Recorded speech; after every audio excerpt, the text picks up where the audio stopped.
At the terminal of Johannesburg International Airport, Annika and Grethe run toward each other and embrace tightly, amid compliments and squeals of delight. In the many letters they exchanged in anticipation of that reunion, they had slipped in recent photos to be able to recognize each other in the crowd after so many years. Reuniting with her childhood friend will remain the only joyful moment in Annika's new approach to the city of gold.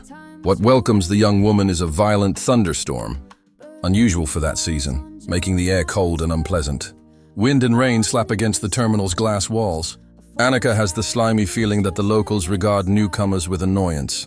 She is an outsider. The founding fathers would have seen her as a threat. Who could she possibly be? A journalist? A member of some humanitarian organization?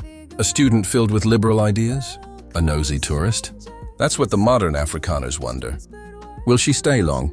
They ask sweetly, hoping she'll clear out as soon as possible. But I'm in my own home. Annika shivers in the unwelcoming day and quickly slips on her jacket, cardigan. Good God. What's that? Annika is taken aback. Grethe is staring at her in dismay. By removing the cardigan she had kept folded on her duffel bag, Annika has revealed, "The arrows! They're just souvenirs," she explains, embarrassed. Good luck, charms.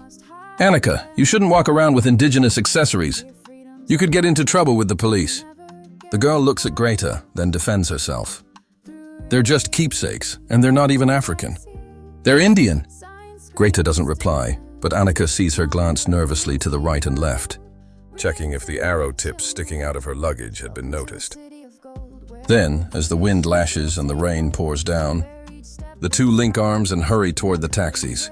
Around them, a jungle of signs, each one a warning, each one a prohibition. Non-Europeans cannot go wherever they please.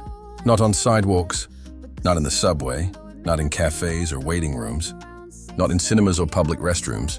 The signs say non-Europeans, but they mean Chinese and Indians, mixed race and light-skinned, Bushmen and above all, black people. This is separation. Everywhere, armed security intimidates rather than reassures.